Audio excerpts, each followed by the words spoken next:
Williams breaks a hole. Williams, hello record book.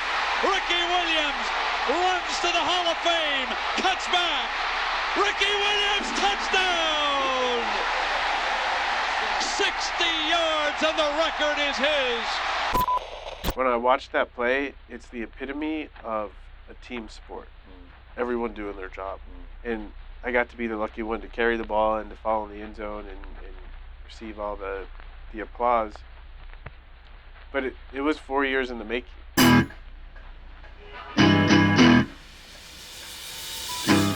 This field, Campbell Williams, is named after today's guest.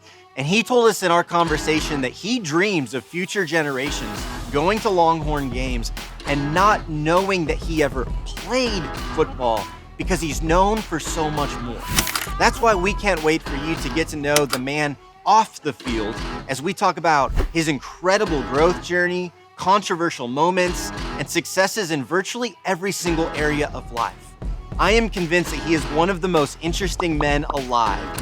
So be sure to like and subscribe so that we can bring you more stories like these. And here is our incredible conversation with Ricky Williams.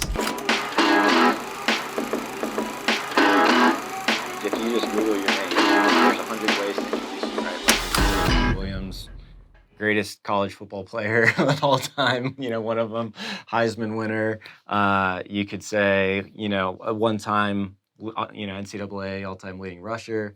You could go NFL career, top 5 draft pick, a leading rusher for a season, or you can go baseball. We could say professional baseball player, businessman, CEO, healer, astrologer, yogi, husband, father. I mean, there's just like so many titles. So I'm curious, like when you hear all those, are those all you? Are none of those you? How would you describe like who is Ricky Williams?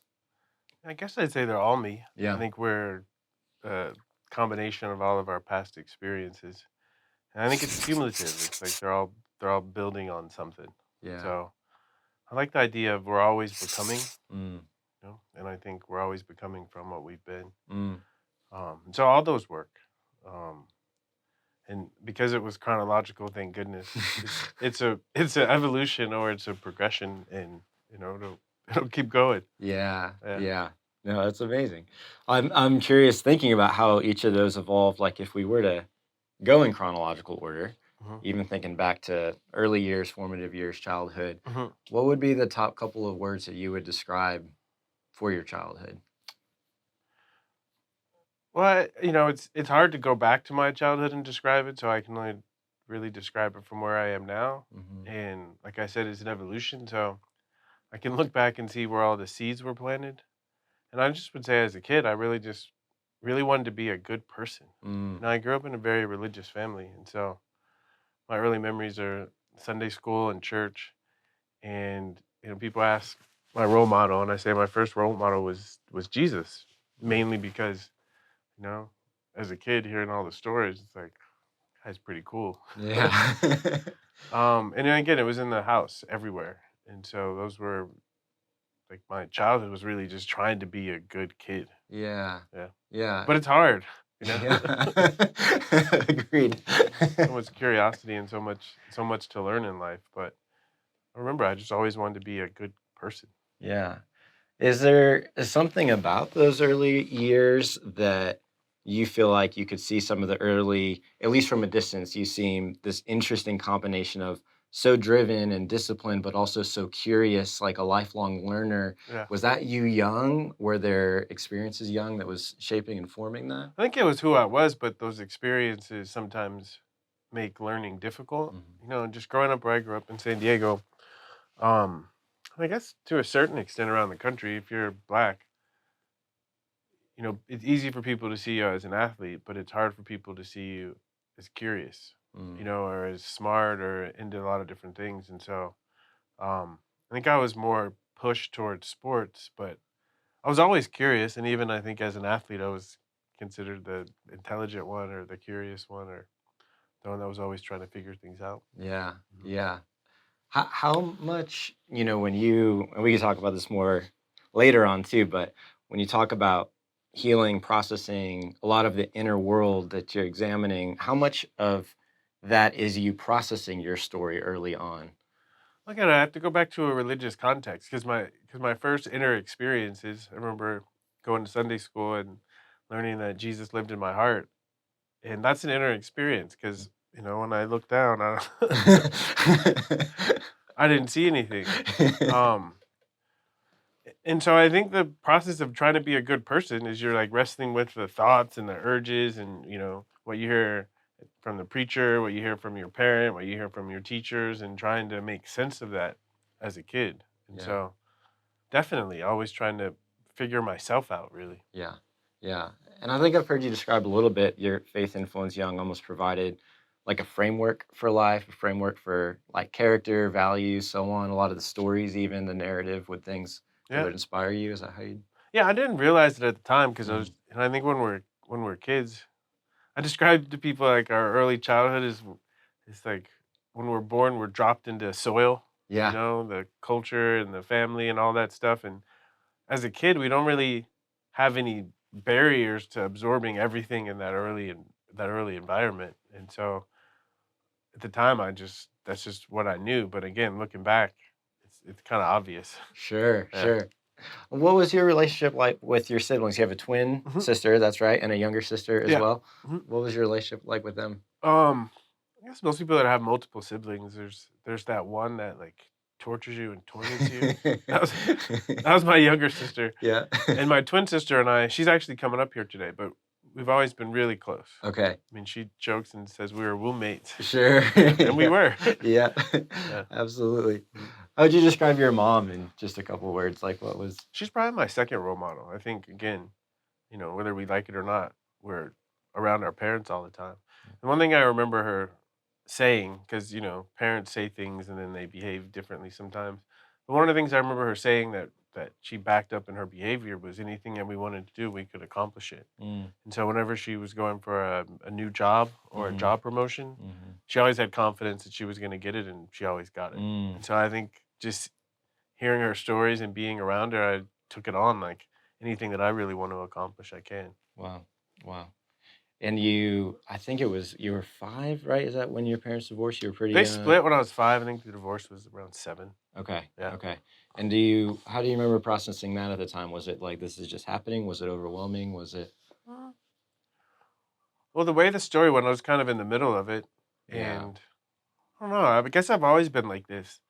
Like, not really judging anything as being good or bad. I'm sure, I guess there's kind of having that. My mom, she just was really good at overcoming obstacles. Yeah. And so I just saw it as life, Yeah. It wasn't comfortable, like, seeing the two people that raised you, like, yelling at each other and screaming at each other.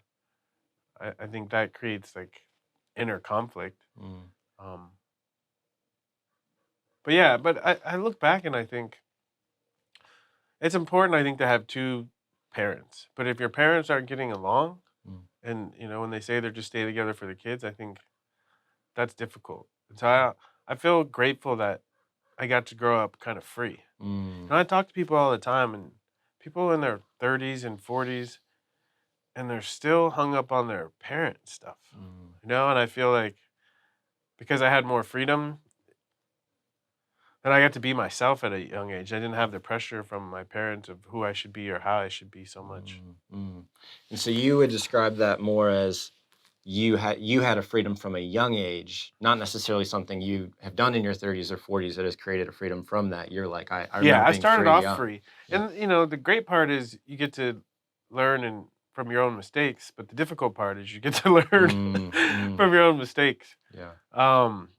And so I learned at a young age, and my mom taught me this. She says, if you do the crime, do the time. And so I learned being curious. Sometimes people weren't going to agree and like it, but I never was like blamed other people or blamed the authority figures. I just said, I'm going to live my life, and sometimes people are not going to agree. And Yeah. Yeah. Yeah. Do you think? and again, the images of from early life in church, Yeah.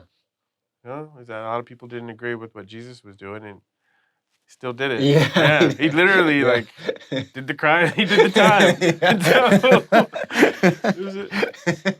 It's very accurate. it's Yeah. a powerful image.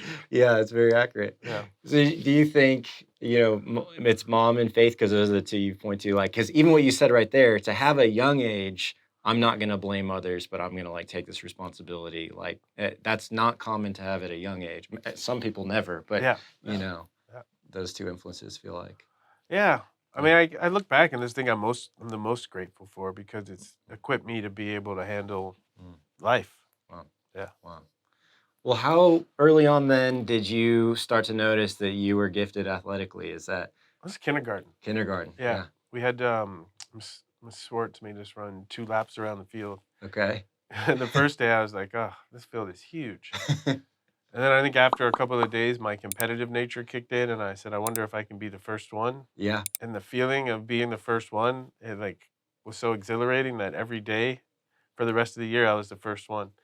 And at the end of the year, when they give out the end of the year awards, I got this is my first kindergarten, my first honor for my athletic ability. Wow. Yeah. And then in first grade through 6th grade, I went to a school. It was a magnet program for athletics, and so Okay. we had an hour of physical education every day. Okay. And so I got ample opportunities to shine. Wow. Yeah, I was wondering. I mean, because that's so young. Is there something where, like that balance between natural gifting and then working at it? Like, did you feel like even at kindergarten on, you're like, I Yeah. can point to like it was such a regular part of my rhythm. I Yeah. was already cultivating that skill set. Or Yeah, I was lucky. I had an aptitude for sports, and I was in the right environment to nurture, and nourish that aptitude. 'Cause I think we all have certain potentials, but if we don't find ourselves in environments where those potentials can be nurtured, then they lay dormant for the most part. Wow. So I think at least for the athletic side, I had plenty of support. Wow. So then, when was it in high school that you start to realize, like, oh, this can go beyond this? Like, this is a special talent. I'm not faster than the other kindergartners, but I'm faster than most people in the country. Yeah. Like, There's a process, middle school, man, those teenage years. yeah. I don't know how I survived. Because, in elementary school, I was the big shot, and then I went to middle school, and everyone was fast. Yeah. And you kind of had to start over and had to work myself up, and it was great. It was a great challenge. And it's probably my sophomore year in high school. We were playing one of a really good team, and I got a chance to start. And I just had an amazing game, and I didn't understand like what was going on. I was running the ball, and the defenders just kept bouncing off me. That's a good sign. Yeah. And I guess that's when I learned that hard work pays off because I love to practice. I love to compete, and to see it carry over into the game, it was cool. Yeah. What's a training schedule even in high school look like for you? Like, how much of your day is already devoted at that point to your athletic career? Mentally, my whole day, Yeah. but Yeah. probably why I wasn't a great student. Um, but the training, it was every day. Yeah. Because I played sports in every season, and so at the end of school, it's what I look forward to. Yeah. Place where I get to shine. Yeah. Yeah. And in high school, you're playing football, baseball, And I wrestled. and you wrestled. Yeah. Okay. All right. And you continue to play baseball on from there, right? Because Yeah. were you drafted out of high school? I was drafted out of high school. Okay. Yeah. So when I was a kid, I wanted to be a professional baseball player. Okay. I didn't start playing football until middle school. And so I told all the Major League Baseball teams that I have to be a college football player. I don't want to be a professional, but I want to be a college football player. And I told all the colleges that I want to play baseball. And so I had the opportunity to do both. Right. Yeah. That's awesome. So you're drafted out of high school, and then you have opportunities to go to kind of whatever college you want to play football. Mhm. What were some of the top factors that led to Texas when you're a California kid? Yeah, so I just really wanted the college football experience. Mhm. And so on my recruiting trips, I just looked for the place where I could play a lot. Mhm. I don't think I could have survived sitting on the bench. So that was probably number one on my list. And two, I had this fantasy of finding a program that was on the up and coming and being that missing piece to really kind of take them over the edge. And all the visits I went to, Texas just fit. Yeah. The kicker in Texas, and I've realized this about myself, is a feeling of family. And not necessarily family, but the feeling of family. And I remember on my recruiting trip, two things happened. First was very simple. One of the guys came in to one of the dorm rooms and asked to borrow another guy's car. And he just threw him his keys. And I was like, oh, wow, that's cool. You know, like they the have trust, each other's back. yeah, like yeah. And then later that night, we were out on 6th Street and 2 of the players got into like a fist fight. And 15 minutes later, we were back in the dorm and they were laughing and having a good time. So I was like, family. Yeah, yeah. And we can have disagreements and still love each other. Yeah. So I was like, this is where I should be. Yeah. That's actually fascinating to me to think about, like, the intentionality that has to go into recruiting trips for top recruits. And it's something like a toss of the car keys and 2 guys fighting and then making up that was like what you remember as the factor. Yeah. I think the most important thing in finding a college, whether you're playing sports or not, is it has to be a good fit. Yeah. You know, is those 4 years or 5 years or however long it takes these days. They're at a very vulnerable time in our lives where we're moving out of being a kid and starting to think about becoming an adult. Yeah. And I think that environment is so important. Yeah. And I was able to keep building on my confidence. You know, I had a place where people really appreciated me and they cared about me, and it's wonderful. Wow. Wow. Well, now, in hindsight, too, being a Longhorn after the 2006 Rose Bowl, I like that you chose over USC as well. Yeah. That just makes it even that much better in hindsight. Yeah. So then, okay, you landed Texas. Do you feel like it fulfilled what you felt on that trip? Like when you got there, was it 100%. family? It was. I got the bug. Yeah. I got the bug. I mean, I went to the bookstore and I had a Longhorn on me every single day. Yeah. And I was obsessed. Yeah. Because there is a room, it's not there anymore, it's called the Tea Room. And they had probably 200 black and white images of all Americans in all the sports. And we'd have study hall there my freshman year, and I would just be in there not studying, but looking at all the images and just imagining myself like being on the wall one day. Wow. You know, and just the rich tradition really motivated me and pushed me. Wow. Wow. Being on the wall one day and instead now the field's named after Exactly. you said, right? Yeah. That's incredible. Overachiever. Yeah, I like it. Should not. Well, how would you describe to somebody, not familiar with him, who's never met him, Mack Brown? What was he like? What was the culture he was setting there at the time? The word that we all used was he's a politician, but the positive kind. Yeah. I've never heard Mack say a negative word about anyone. Wow. And that's rare. Wow. It's rare. Yeah. And he had this balance where he inspired us to be great football players, great teammates, but also great people. So this is an interesting story. When my junior year, when Mack came, I was seriously considering going to the NFL. And it's kind of another family story. And I went to lunch with Mack and Sally. I went to Hyde Park Cafe. Yeah, totally. And we were sitting there, and it's just one moment where, he had his glasses on because he was reading the menu, and he took his glasses off, and he said, "Just order for me, Sally." Yeah. And just their relationship, it inspired me, and it had a bit, it was a big influence in me coming back for my senior year. Yeah, I love this. Yeah, I just love the little, you can't plan those things. They're just you're seeing the authentic relationship, connection, and these are the pivotal moments. That He was a real person. Yeah. And I've always been an aspirational person, always trying to be better. And just to see the example of their relationship, I was like, I'd like something like that one day. And I figured being around it would move me closer to that. Oh, that's amazing. Yeah. Yeah. I had a class freshman year in DKR and was in an elevator with Matt going up, and I didn't say anything because I was so scared. It's like my biggest regret at college. Yeah, Said he would have smiled, and he would have he would have made your day. He would have lit you up. Yeah, it was brutal thinking back. Yeah. But I also learned something. The reason he could never say anything negative about anyone is because we had Mad Dog. Yeah. So, he was the enforcer. That's awesome. He would just say, Mack would just say, "Go to the doghouse." Yeah. And coach my first 3 years, John Mackovic, wonderful coach, and I loved him to death. But he had this habit of sometimes tearing people down, and I think sometimes people in authority don't realize the power they have to influence the people that are looking up to them. And that was one thing Mack never did. He always did everything he could to help us maintain our dignity. Man. That's incredible. I mean, it's what he seems like from a distance, but for somebody who walked with him for that stretch, and has known him this long, it's really cool to hear. Yeah. What about that decision you talked about? There's that meal, but I'm sure there were a couple other factors to come back senior year. What Yeah. were some of the big Well, factors? You already mentioned it. I was sitting in our sports information director, John Bianco's office. He's probably my best friend in college. Okay. And I was flipping, he had an old almanac, and I was flipping through it, and I flipped to the page of the all-time leading rusher in college football history. And I looked, and I started doing the math, and I said, if I do just a little better than I did this previous year, then I could be the all-time leading rusher in college football history. And I was like, wow.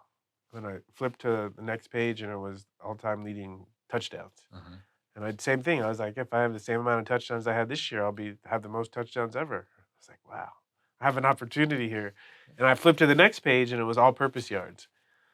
I did the math, and I was like, I could have this one too. And You like that book? Yeah. Just the opportunity, just to be that close to it and to be in reach of it. I said, I have to take this opportunity. Wow. Well, what was the moment? I mean, I get goosebumps watching the like standard definition YouTube video of the A&M game when you go on the 60-yard run. Williams breaks a hole. Williams, hello record book.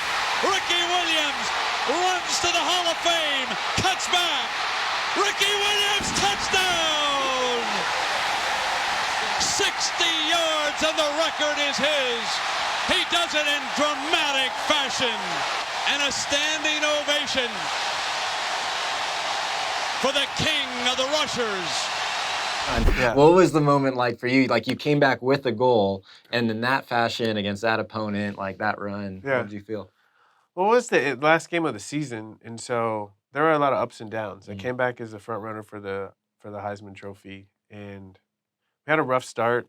And I knew for me to win the Heisman Trophy that the team had to play well. So to me, it wasn't really an individual goal. It really was a team goal. And when I watched that play, it's the epitome of a team sport. Everyone doing their job. You know, on that play, everyone did their job, and even some guys went above and beyond. And I got to be the lucky one to carry the ball and to fall in the end zone and receive all the applause. But it was 4 years in the making. Yeah. You know, it was maybe even a little longer, that recruiting trip. So another piece of my recruiting trip, I was walking towards the dorm, and these 4 ginormous humans were walking towards me. And the coach I was walking with, he nudged me, and he said, all those guys redshirted, so they're all going to be freshmen with you. Okay. And so I was thinking, wow, having playing with those guys all 4 years could be amazing. Yeah. And so to get to the end, and another story, when I'm doing readings for young people, people that are born in the 90s, I'll tell this story. I said when I first got to college, we were in the computer lab, and the head of the computer lab said we all need to make an email address. And I raised my hand, and I said, what's email? That's awesome. And I was sitting, and I'm not going to choose my name because that's boring. And so I was thinking, what's my email address going to be? And my email address as a freshman was Heisman@utexas.edu. Whoa, yeah. So I knew that You had that goal then already? Yeah, my goal, again, from my mom was, why do something if you're not going to make an attempt to be the best at it? And so I said, I'm here, I might as well try to be the best. Wow.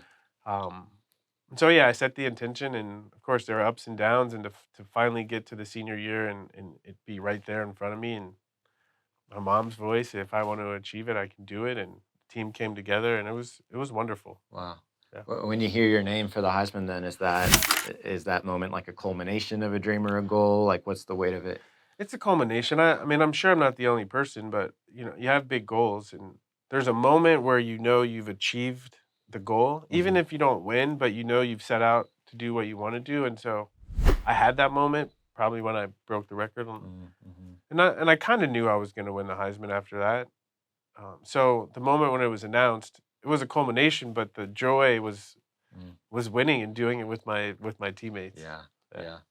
What does it mean to you now to have a statue outside the stadium and the field named after you? Like what does that mean? Doesn't mean that much yet, because I'm like still a work in progress. But that it'll keep building. I think of someone breaks a record or gets enshrined in the Hall of Fame, it's celebrating a moment in time, and those literally 25 years ago that I won the Heisman Trophy. And one of Mack's favorite sayings, don't let what you do on the field be the best thing and the greatest thing you do in life. And so for me, my vision is people come to a Texas game and they see the statue and they see my name on the field and they say, he played football? Wow, that would be cool. Yeah. That's awesome. Yeah. I love that dream, that vision of that. Yeah. Well, then making that jump, so you say senior year, Mhm. and then number 5 pick, which I was born in Cleveland, and Yeah. so I would have loved if I we would've had you loved instead it of too. Couch, but Yeah. but you go 5th, and New Orleans trades the state of Louisiana basically to get you, Yeah. right? With the 5th pick in the draft, the New Orleans Saints select Ricky Williams, running back, University of Texas. St. Louis Rams are now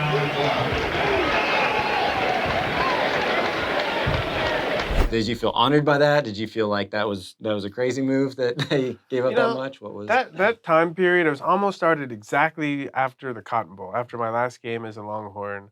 I felt like everything in my life started to go like downhill. Yeah. Internally. Yeah. Externally, it was great. I was the Heisman Trophy winner. I was going to be, a high pick in the draft.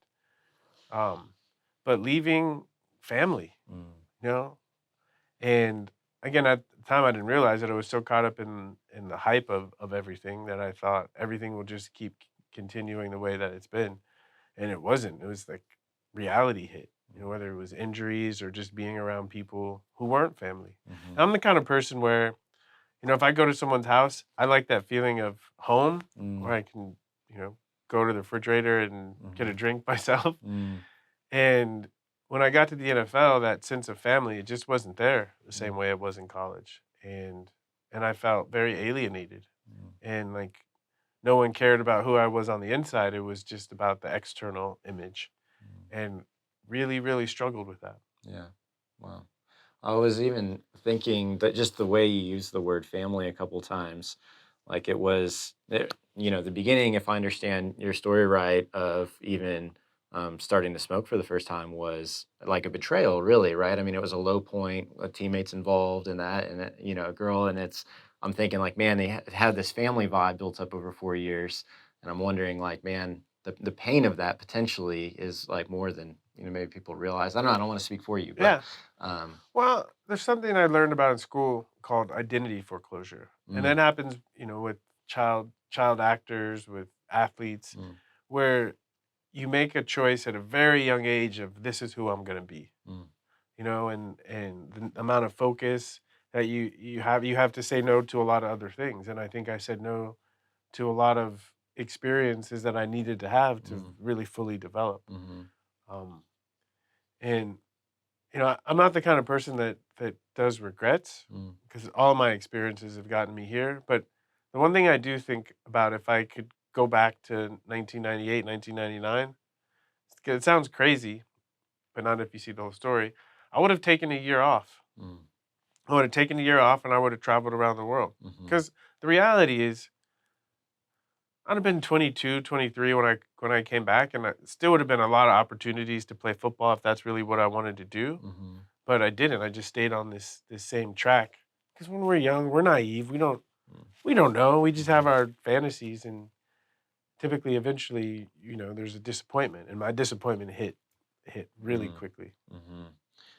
I mean, that started what you were saying, this like downward, right? I saw one video, I think it was called Your Rookie Season from Hell. Was like, what were some of the big pieces of that, like that you would, now summarize that year that way? Major thing was injuries.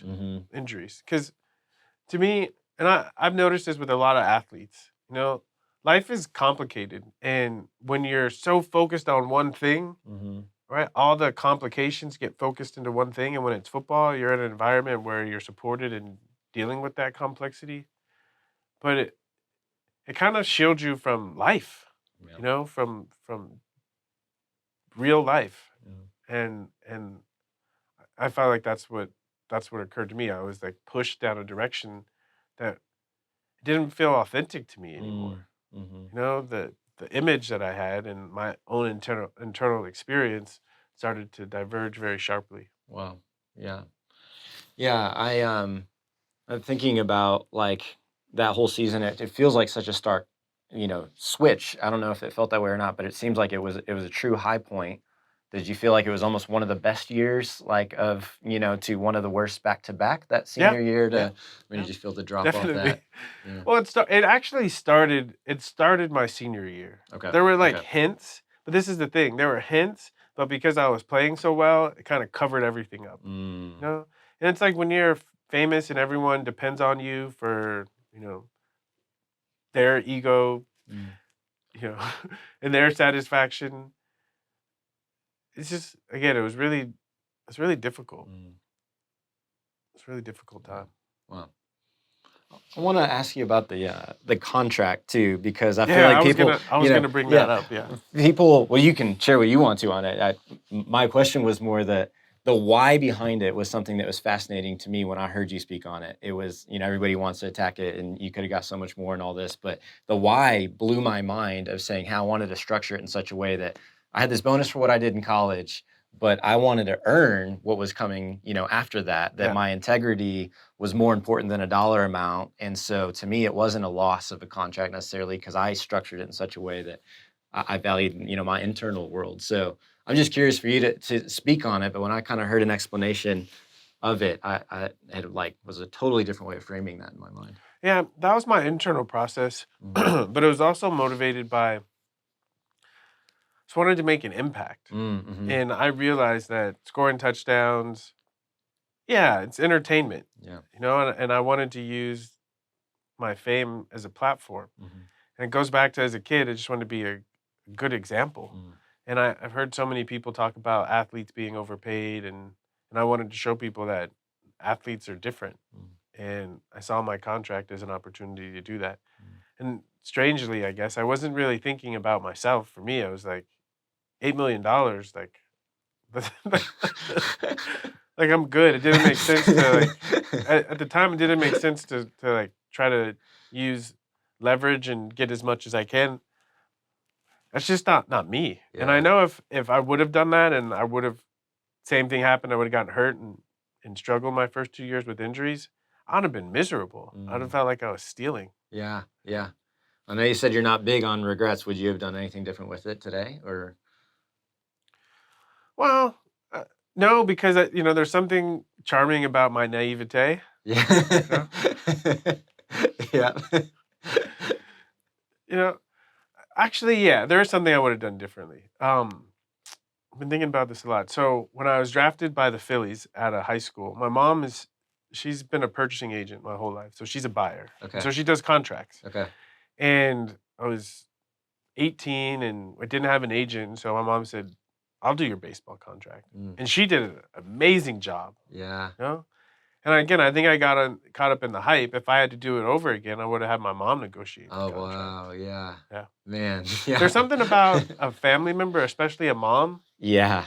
You see it with Kris Kardashian. There's something about a mom that really cares for and loves their children that's going to always do the best by their child. I can't imagine somebody would fight for like your interests, like more better than. Yeah, and she would have studied. She would have studied her butt off. She would have looked at all the other contracts, and she would have done a really good job. Wow, Yeah. that's powerful. Yeah. Yeah, that's a really cool way of looking at that. Yeah. Well, what started thinking about even fast forwarding to Miami? 2002, maybe best year of your NFL career, at least statistically. I was definitely the best year of my career. Yeah. Great. What was changing? What was different about that environment? Why do you think you were able to be successful there? What? Well, I think I had a pattern in my life of capitalizing on fresh starts. Mm-hmm. Yeah. Yeah. And I had an opportunity when I got traded to start over and implement all the things that I learned about myself, and I learned about football, and I learned about the NFL. Mm-hmm. And I grew up. Mm. I grew up, and the great thing about difficult times is great opportunities to grow up. Mm-hmm. Wow. Yeah. And so it's not long after that then, like 2004, I think it was, right, is when you had your year away entirely, and you traveled the world. Is kind of my understanding. Yeah. Australia, right? Yeah. So you're talking about a growing up process, but I mean, this feels like a really pivotal moment. So what I've heard you like allude to it in different things, you know, but I've been most curious about like what happened? What did you do? What did you learn about yourself, the world? Like, what was that time like? Well, you know, the story I like to tell the most is, I guess times have changed, so it's not so controversial anymore. But I failed a drug test, failed a couple of drug tests, Yep. and I had a choice to make. You know, I said, am I going to keep doing something that I'm not really into right now and have to suffer the embarrassment and all that goes along with? Because growing up, especially in the '80s, you know, and people seeing that I had potential, it was like the one thing: don't throw it away for drugs. You know, don't throw it away for drugs. And there I was throwing it away for drugs. Um, and it was that moment where I was like, I'm ready to do something different. You know, and I feel like failing the drug test like pushed me. You know, because I've been thinking about it, seriously thinking about. I had this epiphany. I was in the locker room. This was 2004. I was in the locker room in the off season, and practice was over, and the guys were talking. And I was just very pensive that day, and I was thinking, like, is this all there is? You know, am I just gonna be a football player and like that's it? I started thinking, no. I feel like there's so much more to life, and I'm missing out by doing this. You know, and I thought, what impact am I making on the world? And I thought, no, I'm just entertaining people for a couple of hours on Sundays, sometimes Mondays. You know, it's like, there's got to be more. I heard you frame it that way Yeah. once, and I was like mind blowing. I mean, to have that perspective, because for most people, you're like it's top of the world, but it's a 3-hour escape for people that you're providing. That's And also, I realized like falling into the hype of being a star is that it would distract me from actually being myself. I felt like there were all these external expectations of how I was supposed to be, and it created a lot of internal conflict. And I was tired of it. You know, it's like the football success. I had so much success that I was like, what am I chasing? You know, and I realized there's so many other things that I want to do. And so the moment before I picked up the phone to call the NFL, it's one of those moments where I saw my whole life flash in front of me.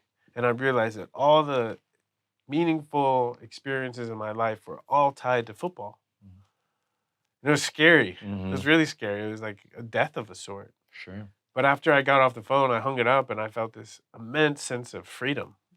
Like I was like that like the pressure to fit that ideal was gone. And I had more space to be myself. But I realized I didn't really know who I was. And so I knew that I wanted to travel more and see the world. And so I took the opportunity and I hit the road. So where did you go? Where did you spend the most time? What did you? First trip I went to Fiji. I went to Samoa. And I was in Samoa and I thought, because the earlier that year I took a trip to Australia and I always told myself I wanted to go back. And so it was only a 2-hour flight. So I flew to Australia and I ended up staying there for like 3 months. And I met, you know, in the movies where the young person is on the journey and they meet the wise old person. You know, like the first day I was there, I was walking and this older guy like yelled. And he's wearing this bright Bob Marley shirt. And if he wasn't wearing a Bob Marley shirt, I probably would have just kept walking. Yeah. But I turned and I was like, hey, his name was Steven. And we started talking and I just really liked him, you know? And he pitched a tent in the middle of a swamp. Okay. You know? Okay. And I just thought that was the coolest thing. This guy just was like literally just living on the land. Yeah. You know? And he had a philosophy on life and he had this Bible. Okay. He had this big Bible. And every day I was staying at a campground. Every day I would walk down the street to the swamp and we would just hang out. And he would tell stories and share his philosophy. And he would start talking about the Bible. And at this point, I hadn't picked up a Bible probably in 5 or 6 years. Yeah. You know? And he said, here, take this. He said, take it back. He says, my Bible, but just take it back with you and just flip through some of the pages. And I said, what the heck, you know? And so I went straight to the Gospels, Okay. you know? And I was flipping through, I got to Matthew and I got towards the end and there was this verse, okay? It was like one of the most magical moments in my life. And the verse said, you know, something like, if you leave home and family and everything in search of me, it'll all be given to you, you know, 100-fold, you know? And at that time, I just had this sense of I'm in the right place at the right time, doing the right thing, and everything is gonna be okay. Wow. And then I kept reading, and I kept seeing over and over again, in the Bible, is that someone was in a difficult situation and they had faith and everything worked out. And so it was just very comforting. And I knew that however this turned out, it was going to be great. Wow. Do you feel like those were things that you were like being reminded of from, at your young age growing up in faith, or was that something like these were new things you're discovering about yourself or about life? It was both. Yeah. I think as a kid, I have a 2-year-old, and he'll be looking at my computer screen, and there'll be a tiny little picture of me in the corner. Tiny little picture, a little icon. And he'll be like, Papa, Papa, And so I realized he doesn't, so much of what he sees, he doesn't recognize. So the things that he does recognize, they jump out. Yeah. And so I think as kids, we hear the stories, but we don't have the life context to really understand what they're saying. Yeah. And so the seed was there from a kid, and so it was a reminder, but it was new because I was looking at it through adult eyes, and especially the eyes of someone who had just gone through something really difficult. And I think the challenges in life, they really do open our eyes. Yeah. Wow. So is that the kind of centering idea of that time away? Like, is that the biggest that you would kind of hold on to? Is there anything about that stretch of not playing? It was the start. That was the beginning. Okay. That was like the nudge to keep on going. Okay. And then when I was in Australia, I actually was on my way. Crazy story. I was on my way to India. Okay. With Steve. Steven, he'd been to India, and I'd always wanted to go, and he said, let's go. And so I was like, let's go. And so my agent at the time, Lee Steinberg, was producing an Alicia Keys concert in Shanghai. So the plan was we were going to fly to Bangkok, and Steven would hang out in Bangkok for the weekend. I'd fly to Shanghai for the concert. We'd both meet in Bangkok on that Monday, and then we'd fly to India. And so we arrived in Bangkok, and because I was in Australia, there was like this big deal to try to get a visa to go to India. So I had to send my passport away, and my passport just arrived literally at the airport in Australia. So I got my passport. We went to Bangkok, and I had to go to Shanghai. I had to get a Chinese visa. And so Bangkok, I went next door to the Chinese consulate, and I gave him my passport for a visa. But little aside to the story, earlier in the year when I was traveling, I came back and my housekeeper washed my passport. And so the cover and the front came off. And when I took it to glue it back on, we glued it back on upside down. But I didn't notice. But of course, the Chinese consulate noticed. Kind of their job, yeah. They noticed. All these little synchronicities. They noticed, and so they denied my visa. So I had to call Lee and say, I'm not coming. And Steven didn't have a cell phone. So I was just stuck in Bangkok for the weekend. And I was like, what am I going to do? And then I remembered, because I was in Thailand a couple of years previous, and there was a jade factory. They had all this beautiful jade stuff in a town called Chiang Mai in northern Thailand. And so I said, I'll just catch a little commuter flight and I'll spend the weekend in Chiang Mai. And so I hopped on the plane, I went to Chiang Mai, and I just got a room at a hostel. And hung out at the hostel all weekend, and the Monday I was excited to go back to Bangkok and then head to India. And so I go downstairs to wait for the tuk-tuk to take me to the airport. And I'm sitting down in this small town in Thailand, and I'm sitting down waiting for the tuk-tuk, and one of the people that work at the hostel turns the television on in the lobby. And it's a football game, okay? It's a football game. Of course it is, yeah. And I'm thinking to myself, what is going on here? And it was Monday night, and it was the Tampa Bay Bucks were playing the Raiders.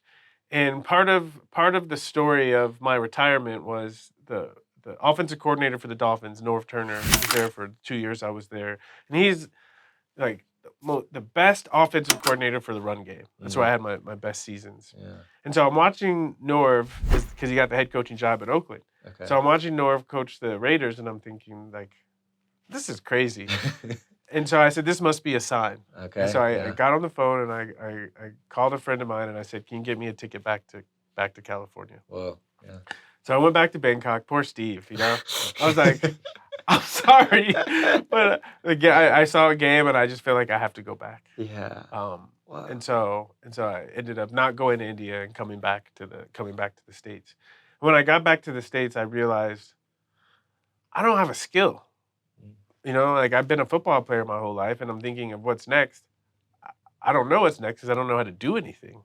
And so I started thinking, okay, I need to go back to school. So I sat and I thought, well, what do I want to be? You know, and I just thought about my life and the things that I've done and what felt good to me. What I came up with is talking to people, giving them useful insights to help them feel better. And I thought, a healer. Oh.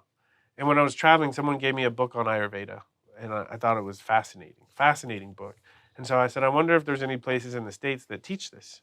So I looked online, and of course, there's a school up here in Grass Valley. That's what brought me up here. Okay. There's a school up here, California College of Ayurveda, and the semester started in 2 weeks. And so I was like, okay. I was like, this is what I'm doing. And so I drove up here, enrolled in school, and I started learning about holistic healing. And coming from the football world, it was like totally new. It was totally a new way of looking at things, but it reminded me of something, being a kid. Because Ayurveda and the whole kind of yogic system, they say it was the first religion. And so it's really about living in tune with nature and living that way. And so I think of religion, there's belief, but religion is the actual practice of living according to your beliefs.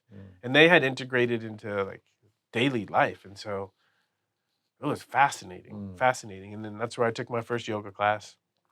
And before that, I thought yoga was for girls. Okay? And it's 2004, right? I thought yoga was for girls, but the first module, because in the school we had like 4 modules of yoga, different types of yoga. The first yoga was power yoga. And coming from football, it was like perfect. I was like, like this is not for girls. This is hard. I loved it. And then the second type of yoga was more like meditative yoga. It was preparing you for meditation. And I remember after the class, I had like the deepest sense of peace and serenity that I ever experienced. And I went up to the teacher and I said, like, where can I take more of this? And he said, we have a retreat right down the road. You know, he said, you're welcome to come anytime you want. There's class every day. And so I started going to class every single day. And like the head of the retreat, someone had told her I was a football player, and she was an astrologer too. And so she came up to me one day and she said, where's your Mars? I looked at her and I said, I don't know what you're talking about. And she said, do you know what time you were born? I said, I do. I said, I have a twin sister, so we know what time we were born. And so she put the information in her little computer, and we had the most amazing 3-hour conversation. And in that conversation, I felt seen. You know? Like something about her experience leading retreats and what she knows about astrology, she was able to like pinpoint where I was and what I was going through. And she introduced a term called Dharma. And Dharma means like your purpose in life. Okay. And it reminded me of the thought I had in the locker room where there must be something greater. And so I felt like there is something greater, and I'm on the trail. Wow.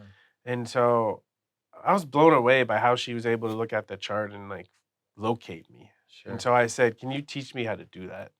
And she started teaching me.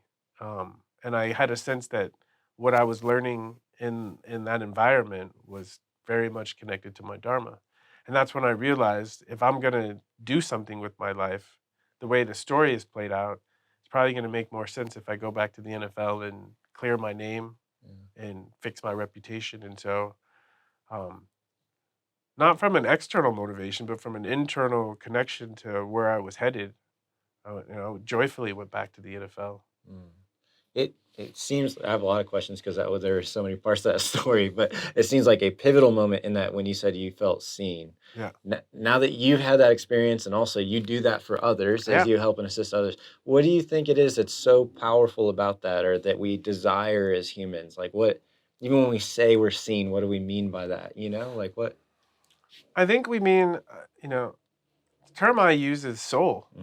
It's like, when we're young, it's easy, because there's not so many rules or expectations about how we're supposed to be, and so we're just free. But as soon as we hit a certain age, it's like all these expectations of who we're supposed to be, and I think we lose ourselves. And I was definitely lost, and I think the pressure of fame and all that, I was really lost. And so I think my traveling and the journey I was on was to find myself, and I think that was a pinnacle moment where I really started to find something. And I had had access to a tool that could help me find even more. And I think finding ourselves, and when I say soul, it's finding where we fit. I think that's another way of saying, like, what are we here for? Mm-hmm. And all the experiences in my life, I realized were preparing me for something. Mm. And that was the moment where I could clearly see that all of this stuff is preparing me for something, and the best thing I can do is trust it. Mm. You use in there too, you said that holistic wellness, that was new from a background in sports. Would you say there's an emphasis specifically on getting like your physical body right for the next game, but Yeah. then every other kind of part of self is like what is not addressed, or is that what we mean by this was new? Yeah, I mean, in football, it's all about performing on Sundays Mm-hmm. and sometimes Mondays, Yeah. but now Thursdays. Yeah. No, it was, and so we just would pop pills, Yeah. pop pills and to feel good. Uh-huh. And even deeper than that, the assumption that you're getting a lot of money and you have a lot of fame, so you should be healthy. Yeah. You So should be you should fine, be happy. Yeah. Yeah. Yeah. And first I thought something was wrong with me because I wasn't, Mm. but I realized this isn't what I'm supposed to be doing anymore. Wow. There's a bigger plan for me. Yeah. And that's the feeling of feeling seen. Of it's not just me, doing things to take care of myself, but that I have a role to play in a larger scheme of things. Yeah. And I think that's what I loved about football. Yeah. Because in football, especially at very high levels, is we all spent our lives, honing our tool, fine-tuning our skills. And then we come together and offer those skills for one goal, and that group cooperation. And it was great on the football field, but I felt like in life I didn't have it. And at that point I started to see that I can't have it in life. It's almost like the word like connection is coming to my mind, like connection with yourself, connection with people who actually know you, connection with a purpose, like you mentioned, purpose, something bigger. Like it feels like that's all in there. Is that fair to say? Or, yeah, definitely. I mean, I think just studying evolution, right? We all in the story of evolution, animal life started as a single cell organism, and it evolved to a billion cell organism. So in the process of evolution, we start off as one, but we come together, right? And we specialize. And that whole connection and team is we're not individual beings. If we were individual, we wouldn't survive. That we need each other. Yeah. As you were talking to another, I don't even know if I have a question or more an observation, and then maybe you can. It seems to me that to be successful at the level you have been in, and then the fields you have been in, like there's a discipline, a consistency, maybe a regimented, schedule with that, and then you share parts of your story that feel incredibly spontaneous, or like maybe just in the moment, being present and deciding. Do you feel like those are two different parts of you that you kind of go back and forth between, or how would you like describe that? Are you feels like Gemini? I'm a Gemini. Two different parts. Yeah. 100%. Yeah. Yeah. But I think I don't love the word balance. Okay. Integration. Okay. I like better, and we all have both sides of ourselves. Yeah. And I can look back and say the discipline is the training I needed to be able to be spontaneous. I think if we have too much discipline and not enough spontaneity, then we get bored and we get stuck. And if we have too much spontaneity, we don't ever build anything. We just jump to the next thing. And we don't have anything to show for it. Yeah.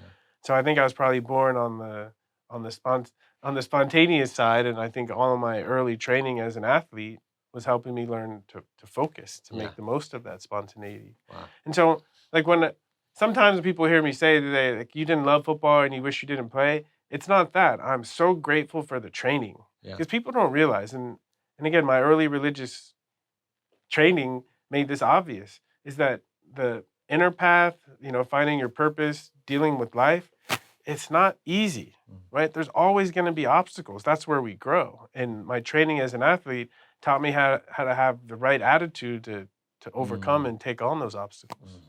Wow. Well, I appreciate you sharing. I know that's not everything, but in that window, a lot of times, maybe something that's focused just on, your football career, jumps over 2004 like this quick, and then he's back, and I'm like, wait, that is like what happened there? Yeah. Like that is so cool to me. That I'm so year, I'm fascinated telling you, by it. that year, it's like Eat, Pray, Love, that movie. Yeah, When I watched yeah. that movie, I was like, hey, Yeah. that was like me. Yeah, It's like me that year. yeah, It was magical. yeah. It was one of those things where because I didn't have any external obligations, I could just wake up in the morning and listen to whatever my heart wanted me to do. Mm-hmm. So after I started reading the Bible that Steve gave me, I started to hear a voice. Okay. And it wasn't like I heard the voice, but like inside my head, there was a strong urge saying, Sure. go to the mountains and fast. And where I was in Australia, I was like, I don't even know where the mountains are. and so it was my spontaneity. So I Yeah. figured, okay, I'll just get on a Greyhound because in the United States, like at least where I grew up, no one was riding the Greyhound, unless you had to. But in Australia, it was like everyone rode the Greyhound. So I was like, I'll just take the Greyhound. So I took the Greyhound up to Cairns, which for where I was, it was like a 10-hour trip. It was like 2.5-day trip. And I said, I figure on the long trip, we'll stop at a gas station or a rest stop and I'll get a map and I'll be able to find some mountains. Yeah. Okay? And so I saw that in Cairns, where we were headed, there was a mountain range there. So I said, I'll just go there. And so we got there and I went to the airport. I got a rental car and I just started driving towards the mountain. And something said, make a left, make a right. And I found this beautiful campground. And so I pitched my tent and I just fasted for a week. It was When amazing. You say fasted for a week, like is that Just water. just water? Just water. 7 days straight. Just water, books, nature. Wow. And you're a big human too. I would imagine you need a lot of calories. So Yeah, it feels but like I do, but it was like after the third day, it was the desire to eat. It's like it went away. wow. It went away. And it was hard for me to get myself to start eating again when I came down from the mountain. But when I came down from the mountain, I just had a level of clarity. Okay. I had a level of clarity, and I just that year off, because it's when you're away and you don't have family and obligations, you can actually hear that quiet voice inside. Because there's less distractions. And so I got really clear and I learned to start to trust that voice even more. Whoa. Wow. That's incredible. I love that. And I realized, that's why they fast. That's why in the religious books they fast, because that that letting go and getting still, you can hear that voice. Yeah, so you're saying the initial discomfort, but then followed by this clarity that you hadn't really had. Exactly. Wow. Exactly. So integrating back into football then from that experience for a year, it feels like a Took me wild a couple culture years. shock. Yeah. I can't imagine. Did you think you might have been done in 2004? It was there. You were I thought I was done with the United States. Okay. Fair enough. When I went to Australia, I was like, I'm never coming back. Yeah. So how did you? I mean, just taking a lot of these new learnings and discoveries taking all the and learnings. practices. Yeah, I felt bolstered. I was a different person. There's a major transformation. There really was a death and a rebirth. And so when I came back, I was a different person. And it was hard in the beginning to get back to that place, that aggressive football place. And it was almost like I had to go to another level and find another source of that energy. Because I cleared up so much of the anger and the resentment and all the stuff that I think proving myself. I cleared up all that. And it's great material to motivate people, but I felt like I cleared it up, and it was more of an expression of that. My athletic ability became more of an expression of my clarity. Yeah. Yeah. Can you expand on that? Because I just personally am fascinated by this, and that so many successful people do seem to be driven by a wounding, an insecurity, a trying to prove, an identity, whatever it might be.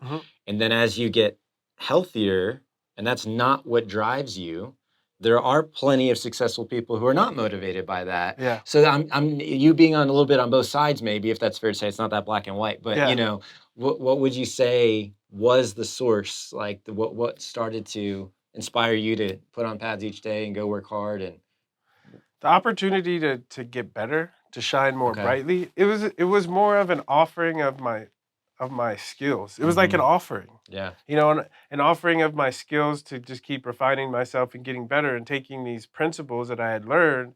And, it's easy when you're in retreat to apply those principles, but when you're out on literally the battlefield and to apply those same concepts, it was a challenge. And I was curious, will they work here? And they did. you know. And so the last half of my career, you know, I'd start my day with a meditation, and it was amazing just getting like centering myself and remembering who I am and what I'm doing. You know, it gave me strength. Mm. Wow. What does meditation look like for you? I feel like there's lots of different ways that people will talk about it. Do you center on a word or an idea Yeah. or, you know, your It's body or it's definitely evolved over time. At the time, the what I learned up here, the basic form of meditation was I would focus on my heart and I would repeat a mantra. okay. And the general idea of meditation is our mind is like going in all these different directions, and so it's not very efficient if the rays are scattered. And and I realized playing football or doing anything that you love that gets your mind to really focus, that's a meditation. Yeah. You know, and so the practice was, you know, an uplifting mantra, uplifting thought, and just focus on my heart and peace. You know, my early experiences in meditation, and I got kind of why it works is took me a couple of weeks to finally get still enough to be able to watch the thoughts. You know, when I finally got still enough to watch the thoughts, Mm. it's like, that's what I think. Yeah. That's how my mind works. Yeah. You know, because usually the mind works and we just get caught up in it. But when you can create some space to actually see the thoughts and you see the mind, then it doesn't have as much control over you. And so I would notice in the day, those same thoughts that would turn into action before, I had a little bit more space and I could play with the thoughts and my actions changed. Mm. And so it was really a way to get to know myself. Wow. Yeah. I think that's so important. I feel like I hear people talk about, I can't, I have so many thoughts or whatever. I'm like, well, I think that's actually part of the point. Like you're Yeah. observing them, you know, Yes. you're seeing them like go Yeah. by and what's there and what's good and what's, you know. Yeah, So, exactly. Yeah. Exactly. Okay. Because it's all in there. Yeah. It's all in there. It's what my latest kick is when I talk to people, is people beat themselves up so much. Mm. And I go back to the story of when we were kids, we had no barrier to everyone around us, their stuff. Mhm. And so it's in there, you Mhm. know? And when I first started doing yoga, when I first started going to the retreat, my teacher, she would always talk about purify, purify, purify. And I was like, what does that even mean? Yeah. You know? And then when I started meditating in those thoughts, I was like, okay, now I know what it means. Because again, they were all put in there. And if we don't recognize them and get them out of there and replace them with something that feels better to us, they're not going to disappear by themselves. Yeah. No? What does getting rid of one look like? Is it just the acknowledgement it's not true? Is it like, what is? So the early version is so funny. As I started learning yoga and all the techniques, I just kept referring back to all the things I learned in church growing up. Mm. And so the version that I learned in church is when the negative thoughts come in, you know, Satan, you know, yeah. be gone, Yeah. right? Yeah. And it's just recognizing that we are not the thoughts and that we have power that we don't have to just follow them, that we can say, no, thank you. Yeah. No, thank you. Yeah, There's you just have that the power. awareness. Yeah. You know, and then the next stage is once we say no, thank you, getting the thoughts out, because it's like the thoughts are in there and then a situation comes and the thought rises to our consciousness to go into the habitual response. Mhm. And when we can stop that and respond differently, the habit starts to break. Mm. And one of my favorite quotes is character is destiny. Uh, You know? And I even walk people through this. Character is destiny. Well, what's character made of? Our habitual responses. mhm. And what are our habits made of? They're habitual responses of thinking, feeling, and acting. Mm. And so when you can get clear on your habitual responses, you can change them, and your character changes, and the kinds of experiences that you attract and show up in your life, they change too. There's been so many times where I've done like a forgiveness meditation, Mhm. you know, just, you know, blessing people and realizing that we're all children of God, you know, and that life is about evolution and that requires mistakes. You know, I've learned from my mistakes and remembering that they can learn from their mistakes too, and even like blessing them to learn from their mistakes. Uh, I finished that meditation and I look at my phone and I have texts from exes or other people, and I'm just like, wow, when I do the work on myself, it really does affect other people. Wow. Yeah. The other thing is when my grandma, she was a bishop in the church. She was one of my role models. Wow. And she would take me to church with her sometimes on Tuesdays. Okay. And the old ladies would sit there and they would like pray for an hour. Okay. And I was like, how can you pray for an hour? Right. You know? But I get it now, you know?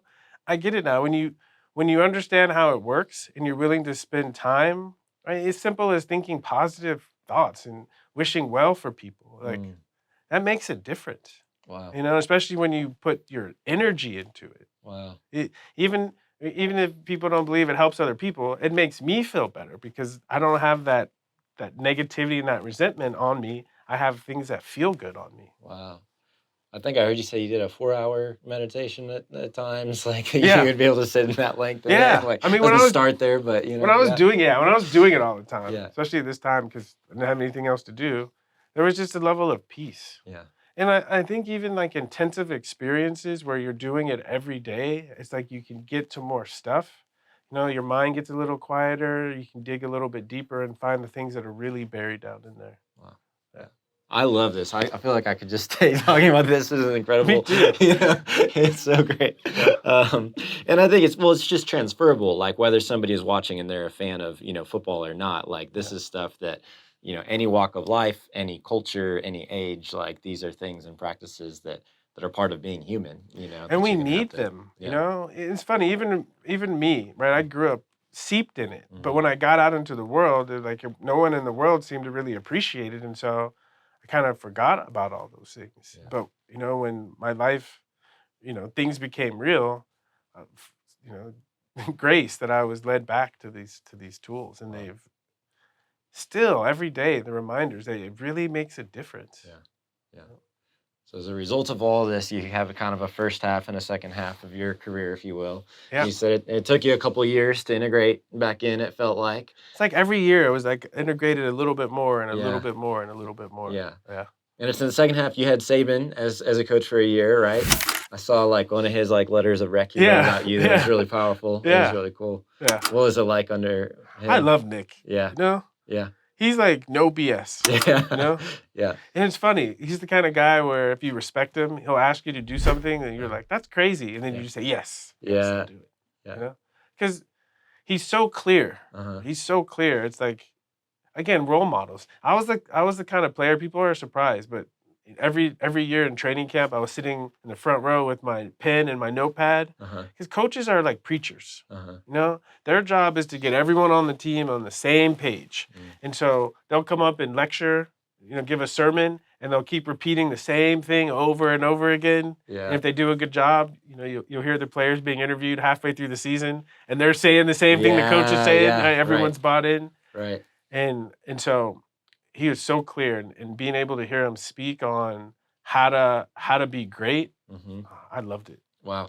Yeah. Do you have thoughts on like just the different, styles of leadership? Like I'm thinking, a Mack Brown and a Nick Saban from my vantage point seem so different. Yeah. Yeah. But, both national champions. And, Yeah. what is that like? Were there some consistent things that you noticed in Mhm. both that led to that or what? It's like I said, they're preachers. So Yeah. their confidence and their faith and their way of doing things. Yeah.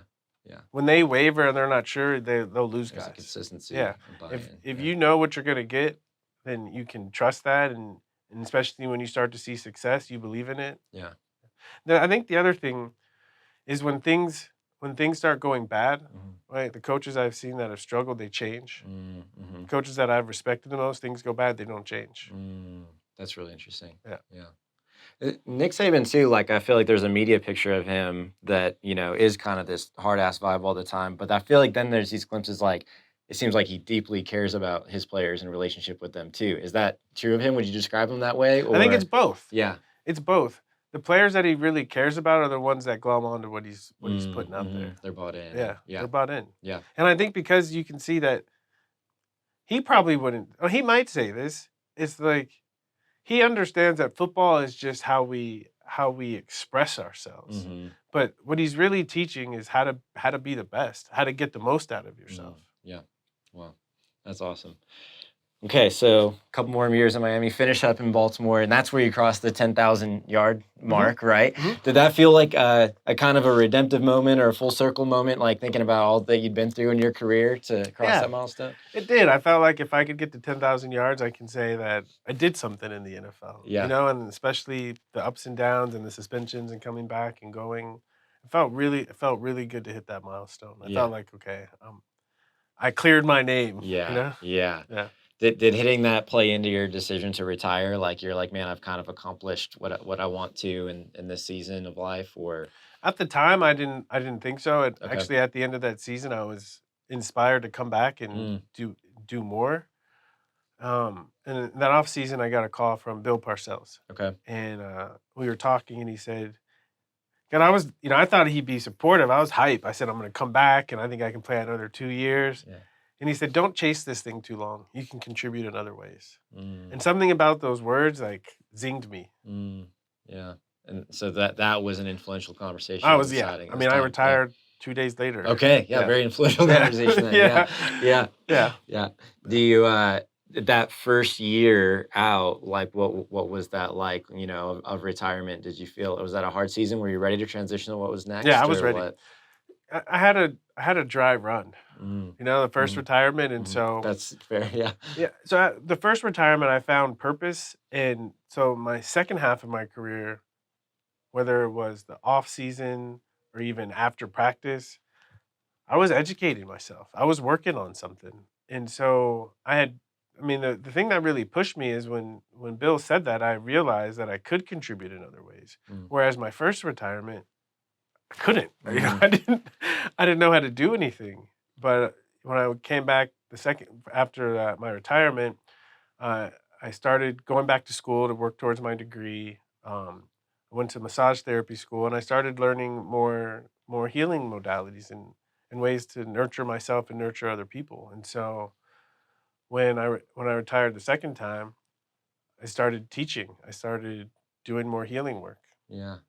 It seems like, whatever the combination is, so yoga, being an astrologer, massage therapy, like that there is your company, Heisman, like that each of those have a connection. Like there's a common why behind them in terms of like helping people. Is there, and what would you say is like, this is the driving force behind, the things that you put your energy into now post football career? Yeah, I'm sure it's, putting the pieces together from this conversation, it's fairly obvious, and it's something that I'm still working towards. But I'd say part of it is we'll call it healing. Yeah. But in studying Chinese medicine and studying Ayurveda, both of them say the root of all disease is not knowing who you truly are. And so all of these tools have helped me find out who I truly am, and it's been the greatest gift ever. Because once you know who you truly are, no one can trick you, no one can control you, no one can do any of those things, because you have such a connection to that voice inside. You have a much stronger sense of what's true and what's not. Wow. And I think if everyone had that, right, not that life would become magically easy, but you'd tap into the inner resources to make the most out of any situation. I've heard you say on multiple occasions that you want to be known for something bigger than football. You said it in this conversation that you'd love if people were surprised that you played football when they see your name on the field. So what falls in that category of bigger than football for you? Is it what you just said? It's helping people find out who they really are, or what would you say is bigger, that you're looking forward to or working on right now? It's funny how things come full circle. I remember the one thing that haunted me growing up in church is I loved everything until they would get in have the missionary conversation of like, spread the good word. I was always like, I can't. It like haunted me, And I've just now gotten to a place in my life where I feel like I have a good message that I like am excited about sharing and getting out into the world. And so it feels like a religious mission, and I might say getting people to believe in themselves, getting people to believe that like life is meaningful, that it's not random. Because once people open up their mind to that, the proof, right, it comes. Yeah. But so many people's minds are so closed. I feel like people, they say I'm spiritual, but I'm not religious. And I'm like, that's not really possible. If you're not practicing what you believe, then like, you're just up in your head. And so trying to get people to realize that like we all can be better, and we can all live in a way that keeps helping us become better. And that feeling of better, it's not an external, like more people appreciate us. It's more of an internal, that we feel good about ourselves, and we feel like we're actually offering something. We're contributing something. Yeah.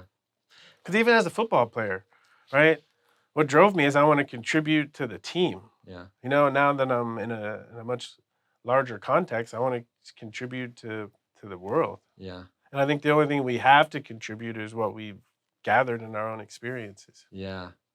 Not to try to put you in any kind of box or anything like that, but when you say, you're spiritual or religious, is there a way that you described what you believe currently about God, greater power, what being spiritual means? Like, would you say you're a Christian? Would you say like what is the way you describe that for yourself?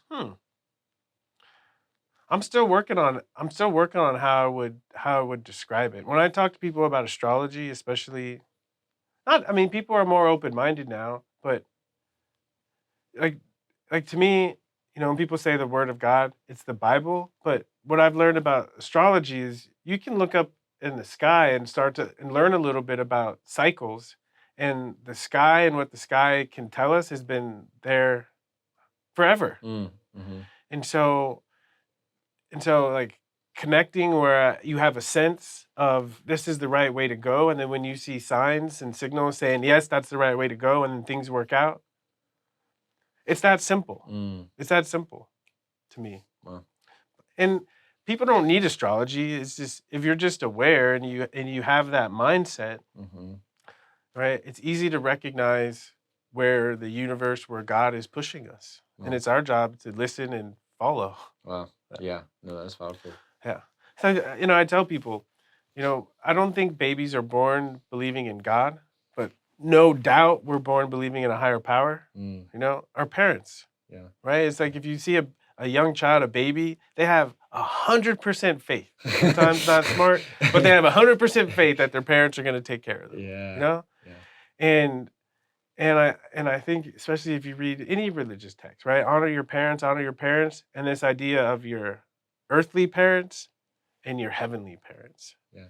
And I just feel I have that kind of faith because I went through the most difficult experiences in my life, and because I had faith, I came out on the other side better. Wow. Yeah. I love it. I heard you once say, I don't know if this age has changed or not, but if you could be one age forever, it would be 55, which is still in your future. Yeah. And so I'm curious, if it hasn't changed, what do you hope is happening at 55 that you're like, man, that's where I want to be? That I'm still growing. Yeah. Because I look now, I'm 46, and I think how much I've grown in the last 9 years.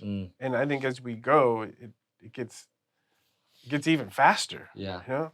So I imagine wow, with the clarity I have and the amount of people that I'm able to touch and help and help see themselves, with more experience. Because, I do about 50 readings a month. And every time I talk to someone, I'm learning more and really expanding my understanding of how things work.